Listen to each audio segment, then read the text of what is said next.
তোমরা তোমাদের মা বাবার সঙ্গে হুসনে সুলুক করো।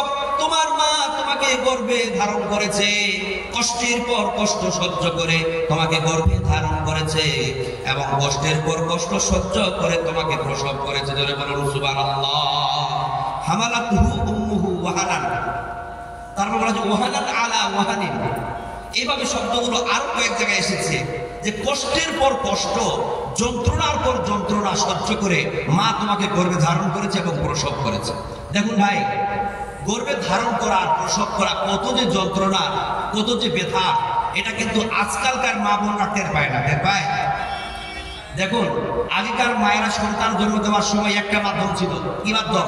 প্রসব মাধ্যম, মানে মায়ের জনিপথ দিয়ে বাচ্চাটা বেরিয়ে যেত। কিন্তু এখন একটা এমার্জেন্সি মাধ্যম শুরু হয়েছে, যেটাকে বলা হয় কি সিজার, এমার্জেন্সি মাধ্যম। যখন একটু সিরিয়াস হয়ে যাচ্ছে, ডক্টর বলছে এটা একটি সিরিয়াস কেস, একে ওটিতে নিয়ে যাও, সিজার করো। এবার সিজার এত নরমাল বিষয়। আমি আমার স্ত্রীর কথা বলি, আমি রায়গঞ্জে দীপ সরকারকে দেখাতাম, বাস ভালোই ছিল। ডক্টর বলছে আপনার স্ত্রীর একটু ব্যাপার খারাপ আছে, সিরিয়াস কেস, সিজার করতে হবে। আমরা কি করবো?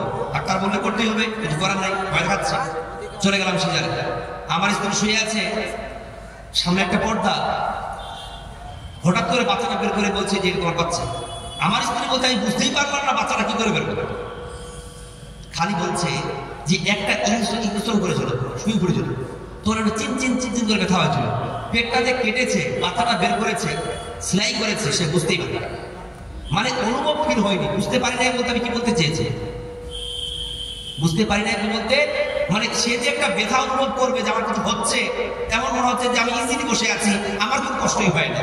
কিন্তু আহারে, আগেকার মায়েরা সন্তান জন্ম দিতে যে কষ্ট অনুভব করেছে আপনি কল্পনা করতে পারবেন না।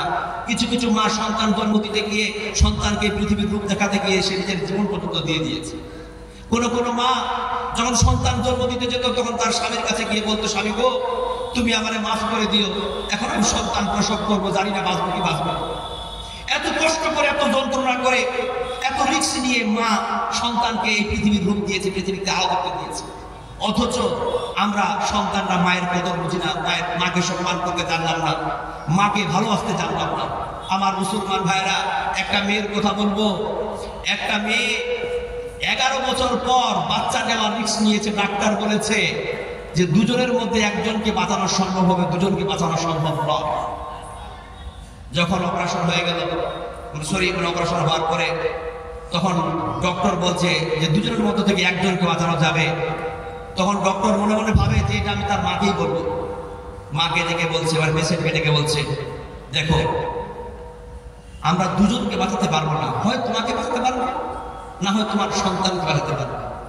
তখন মা সন্তানকে বাঁচাতে গিয়ে বলছে যে আমি নিজে নিভে গিয়ে আমার সন্তানকে আলো দিতে চাই। চিন্তা করতে পারেন, অপারেশন সাকসেসফুল হলো, সন্তানটাকে, দুধের বাচ্চা সন্তানটাকে মায়ের করে দেওয়া হলো। সন্তানটাকে মা কোলে নিলেন, মুখের কাছে নিয়ে আসলেন, আলতো করে একটু চুমু দিলেন, চোখের দিকে তাকিয়ে আছেন। 2 মিনিটের পর মার চোখ বন্ধ হয়ে গেল, এই পৃথিবী ছেড়ে চলে গেল। জোরে বলুন সুবহানাল্লাহ। এই মায়ের 2 মিনিট জীবনের কাছে সন্তানের পুরো জীবনটা সার্থক হয়ে গেল। আমার মুসলমান ভাইয়েরা, খবরদার মাকে যন্ত্রণা দেবেন না, মাকে কষ্ট দেবেন না। মা যখন সন্তান জন্ম দেয় তখন কত কষ্ট পায়, কত যন্ত্রণা পায়, একটা মেডিকেল রিপোর্ট আপনাকে দিচ্ছি, মন দিয়ে শুনবেন।